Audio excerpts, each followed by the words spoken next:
বৃহস্পতিবার বসিরহাট মহকুমা আদালতে ধৃত বিজেপি নেত্রী পিয়ালি দাসকে দেখতে এলেন বসিরহাট বিজেপি সাংগঠনিক জেলার ইনচার্জ অর্চনা মজুমদার সহ একাধিক বিজেপি নেতৃত্বরা। প্রসঙ্গত, সন্দেশখালীর ঘটনার বহু অভিযোগে বারবার উঠে এসেছে স্থানীয় বিজেপি নেত্রী পিয়ালির নাম। তার মধ্যে ভয় দেখিয়ে ধর্ষণের অসত্য মামলা রুজু করানোর মতো অভিযোগ রয়েছে। সম্প্রতি সন্দেশখালীর এক গৃহবধূ সেই অভিযোগ করেছিলেন সন্দেশখালী থানায়। এর আগে আদালত তাকে 7 দিনের জেলে পাঠানোর নির্দেশ দেয়।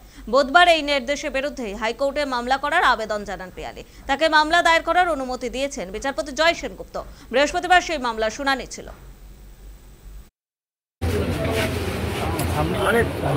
সে গাড়িতে উঠে বাড়ি যাবে, সেই সময় ছুটে মুটে পুলিশ আসলো, নন বেলেবল কয়েকটা সেকশন ঢুকিয়ে অ্যাড করে ওকে অ্যারেস্ট করে দিল। 10 দিনের জেলে পাঠান। তারপরে কোনো কারণ ছাড়া, কারণ হলো গিয়ে তারপরে ওকে আবার কি করলো, আবার আবেদন করছে যাতে আরও 12 দিন 10 দিন আবার পুলিশ কাস্টাডিতে নিতে পারে। এই যে ভিন্ডিকটিভ মেন্টালিটি পুলিশের, রাজ্য পুলিশের, কারণটা কি আমাদের এটা খুঁজতে হবে। যে কোনো মানুষের মনে এটা আসতে হবে যে মেয়েটি কি করেছে, চুরি, ডাকাতি, রেপ, মার্ডার, খুন কি করেছে? কিচ্ছু করেনি না। সে কি করেছে? সে প্রতিবাদ করেছে। তাকে রাতের বেলা অন্ধকারে শেখ শাহজাহানের দল নিয়ে যেত, তাকে রাত্রিবেলা গ্যাং রেপ করা হয়েছে। সে প্রতিবাদ করেছে, থানায় FIR করেনি। সে এই কথার বেশি তো কিছু বলেনি। এটা তার অপরাধ। একটা গণতান্ত্রিক রাজ্যে এটা অপরাধ, এবং এই অপরাধের জন্য পুলিশ শাসক দলের হয়ে একে অ্যারেস্ট করবে, মিথ্যা মামলা চড়াবে, এখন নন বেলেবল সেকশন। খুব খুব খুব চিন্তার কথা, ভবিষ্যতে পশ্চিমবঙ্গ কোথায় যাচ্ছে।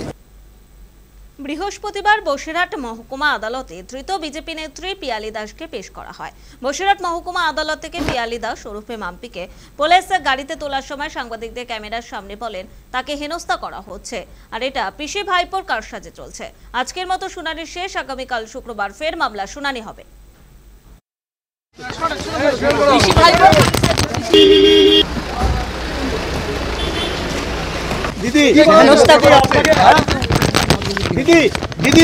দিদি বলুন, আপনাকে তো এ করলো দিদি, চশমা চলে গেছে আমার।